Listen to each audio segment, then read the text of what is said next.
Vì nào thuộc bài này, ai thuộc bài hát dòng dành.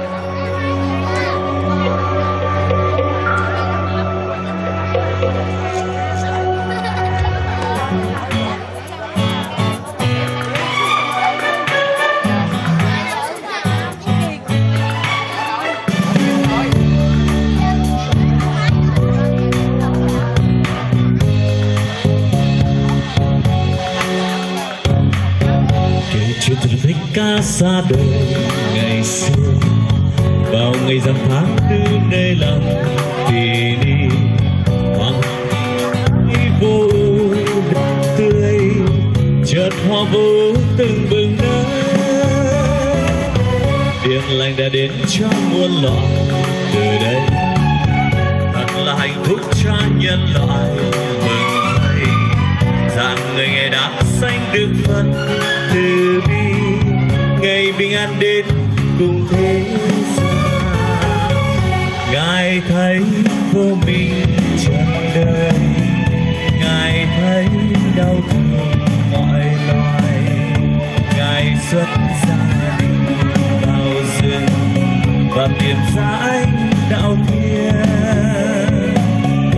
Chân lý cao siêu từ bi, soi sáng vô mình làm mê. Tự sinh luân hồi tận bên đây không còn bờ, đồ đời vượt hết mọi khổ đau. Mừng ngày Phật Thích Ca ra đời ngày nay, lòng thầm nguyện nước cho muôn loài bình an. Tâm hồn bừng sáng tươi như đàm hoa, và từ tâm ấy Phật ra đời.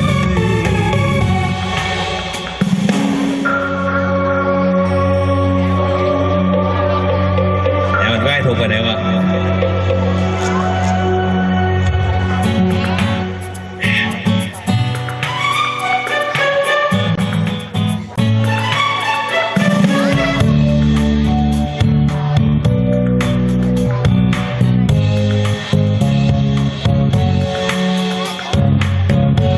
Chuyện Phật Thích Ca ra đời ngày xưa, vào ngày rằm tháng tư nơi lòng tỳ ni.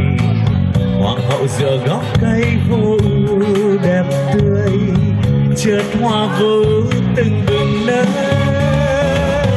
Tiếng lành đã đến cho muôn loài từ đây, thật là hạnh phúc cho nhân loại.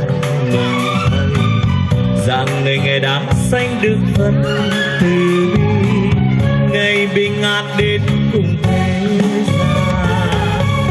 Ngài thấy vô minh trần đời, Ngài thấy đau thương mọi loài. Ngài xuất gia đi vào rừng và tìm ra ánh đạo thiên. Chân lý cao siêu từ bi, soi sáng vô minh làm nên. Tự sinh luân hồi tận bên bê không còn bờ, đồ đời vượt hết mọi khổ đau. Mừng ngày Phật Thích Ca ra đời ngày nay, lòng thầm nguyện nước cho muôn loài bình an. Tâm hồn bừng sáng tươi như đàm hoa, và từ tâm ấy Phật ra đời, và từ tâm ấy Phật ra đời.